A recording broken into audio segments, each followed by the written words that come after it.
What is up, everyone? I'm Jeff Lund, and this is the Mediocre Alaskan Podcast. Weird situation here. I've been thinking about it for a while. In March, when I went down to California for spring break, I didn't feel weird about it because things were like starting to happen as far as COVID goes. And then all of a sudden, things blew up when I was in California. Abby flew from Wyoming over and we did some fishing at some of my favorite rivers, so that was fun to introduce Abby to all my buddies in California, did some fishing, and then got home. And then that's when really the COVID stuff it was on. It was on. And it was kind of weird, kind of scary, unnerving, whatever, conspiratorial, whatever. And now I am a day from headed back out into the world.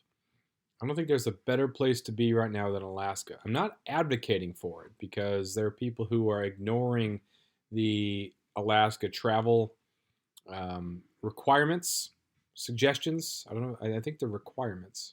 So either quarantine for 14 days, show up with proof of a negative test within the last 72 hours, or you can get tested at the airport when you arrive, and then quarantine until you get your results at your own cost.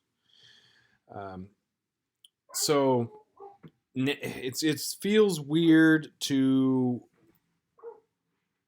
travel at this time. I'm heading out tomorrow. I'm heading down to Wyoming for a couple weeks. And for the last couple weeks, it's been weird to see some new people walking around town. And you're thinking, dude, did you quarantine? Did you quarantine? Alaska's the best place to be right now, right? And other people are like, coming up to visit their summer homes or to stay on boats or, to come up, they want to go hunting or whatever. And they're doing that sort of stuff, which there's the local economy is dependent upon it. We need people to come up. Tourism and hunting, that stuff, and fishing is important for us. But it's just weird seeing the new people. Yeah, I hope you quarantined. Probably you didn't. But is it going to matter? I don't know. So that's going to be me. Heading south.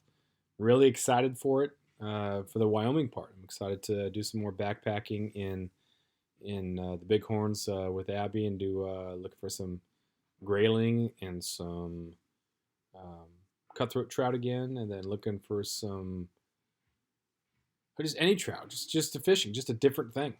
This is the best summer ever to probably be in Alaska because there's going to be fewer people. So right now they're catching kings down at Mountain Point, which is south of town. It's the only area around here in the inside waters in the Ketchikan area that's open. Prince of Wales on the outer is on the outer side, is on the west side is open for kings, but Mountain Point's the only area that's open, so there's a bunch of people down there. But this time last year and the year before, there were a ton of boats. You had charter boats, you had DIY people fishing for kings, so it's kind of crowded, but not nearly as bad as it's been in previous years. So it's a great summer to be here, but also it's nice to get out, and see things, do some different fishing, and just see what the world is really like. All I know about the lower 48 now is just what you see on TV, and it just looks like an absolute mess. And so I'm excited to get down there, but I don't want to go through the airports. Like, that's the key, right? That's the thing. But anyway, so in preparation for that, I pulled my boat, and a buddy of mine has got a not a totally custom, but when you buy a new boat, if you buy a new boat, they can have certain things added to it as or certain packages that are prepared, and you can order those for it. So he's getting a nice new Hughes Craft Ocean Pro, and he is stoked to get it. And it was a couple months after I took he and his wife out on my boat, which is a 2008 North River, 21 foot. That's when really that sealed the deal. They've been thinking about buying a boat, but thought that they maybe wanted to save a little bit more money.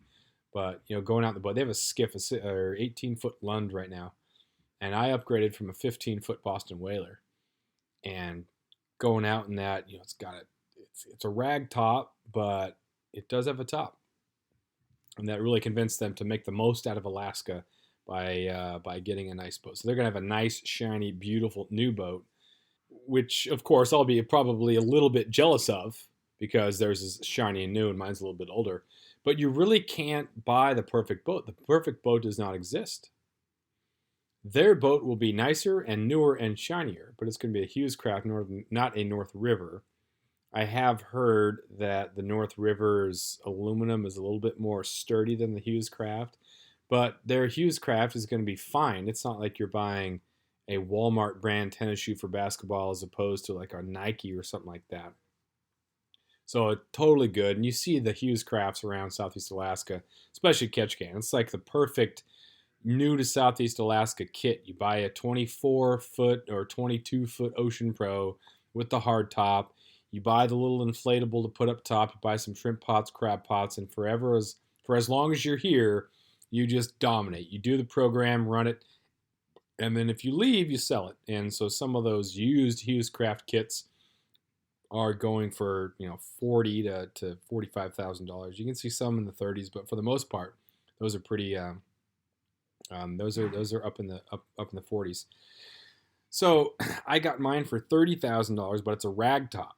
So I saved money, but it's a canvas top. So I could have spent more money and had a hard top, but that was a smoking deal. After years of fine print contracts and getting ripped off by big wireless providers, if we've learned anything, it's that there's always a catch. So when I first heard that Mint Mobile offers premium wireless starting at just $15 a month, I thought, what's the catch? But after talking to them and using their service, it all made sense. There isn't one.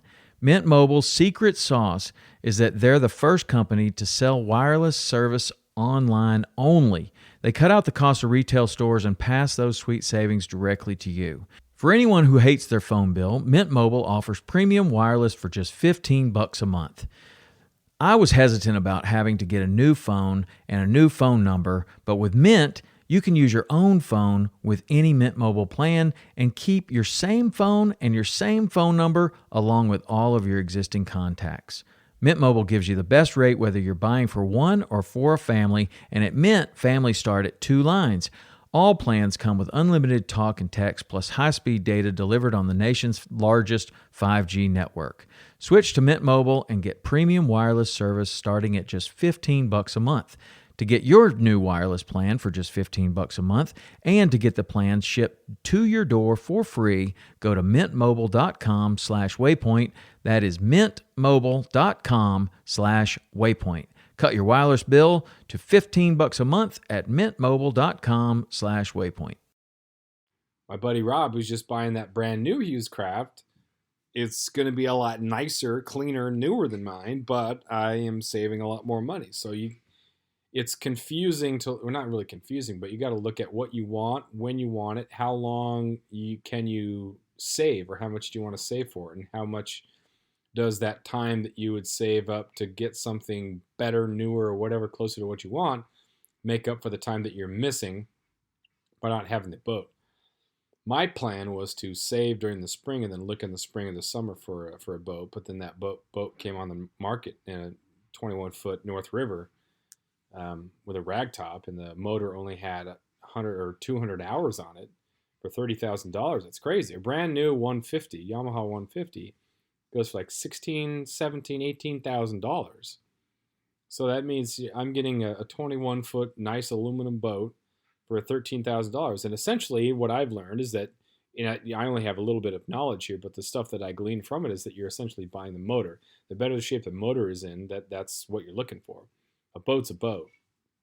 So buying that was awesome. I love it. Smoking deal. It's not the nicest boat. Like, it's a pretty looking boat. It's nice. The canvas is old, but it's a boat. It's going to have some scratches. It's going to have a little bit of wear and tear on it. So I love my boat, and I especially love the price, or I love my boat more because of the price. Rob is going to love his Hughes Craft because it's all stinking brand new, and it's exactly what he wants. But he's going to be paying more. So you can't win. You can't win unless you don't buy a boat. If you don't buy a boat, then you kind of lose, I think, because you're in Alaska. If you're in Ketchikan, like, you got to have a boat. Right? So I upgraded from my 15-foot Boston Whaler. Rob was upgrading from his 18-foot Lund. Another buddy of mine had a Boston Whaler that had a little center console, and that was pretty sweet. We fished on that a little bit, and he upgraded to a Skagit Orca. Likes that boat. It's a 22-footer, fiberglass, um, cool boat. The just the layout of that's way different. But we were even talking about this last weekend. He and I went out. We took some mountain bikes, and we spent 2 days out in a up in an inlet and docked at a dock and just rode the bikes around wherever and hiked up a mountain and looked for some goats, and it was great. So much fun. And he has a boat. His boat is south of town, and I'm out north of town, and so it's nice to have. If you're out north of town, you have a whole bunch of opportunities. If you're out south, you have a whole bunch of opportunities. So having a boat that's going to be able to make the most of those opportunities is kind of what you kind of learn. Like what do I want to do? When I had my 15-foot whaler, it got me to spot where I could steelhead fish. It got me to a spot where I could track shrimp pots, crab pots. I could launch it in the morning. It was super easy to to put on the trailer. Super easy to launch. Great. It was exactly what I was looking for at that point. But then at some point you start thinking about extending the range.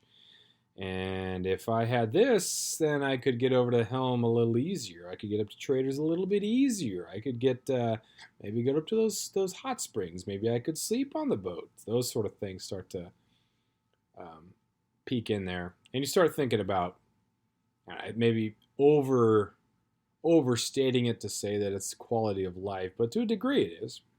You just have to make sure you're going to use the boat. Because if you buy the boat thinking that you are going to then use it or it's going to change your life, it might not. It might just sit there. So you thought that you would be spurred on to do these things because you bought the boat, but you might not. So all these, so it's kind of fresh in my mind right now because my buddy Leif is thinking about buying a boat. It looks like he's about to pull the trigger. And it's funny that because I don't know a whole lot about boats, I have this very simple, almost basic survival level of knowledge that he's asking me questions. I'm like, dude, I don't know very much at all. I know very little, but here's what I do know. And so I talked to him about, you're buying the motor. What condition is this used motor in? How old is the motor? How many hours? Things like that. Who's the owner? Is the maintenance done? Was it done by the dealer? An official guy, or just some dude who said he took good care of it? What does good care of it mean? And then looking at it and, those sort of basic things. And are you going to be able to haul it? Are you close enough to where you're going to use it a lot? Or is it going to sit because you're not going to want to hook it up and you drive it a couple miles and then launch it and deal with everybody else who happens to be down there launching and then pull it out every night? Is it going to be easy for you to do that? Or are you going to look to get a slip? Now, are you going to use the slip? So it's kind of interesting to see these things that you learn and you absorb.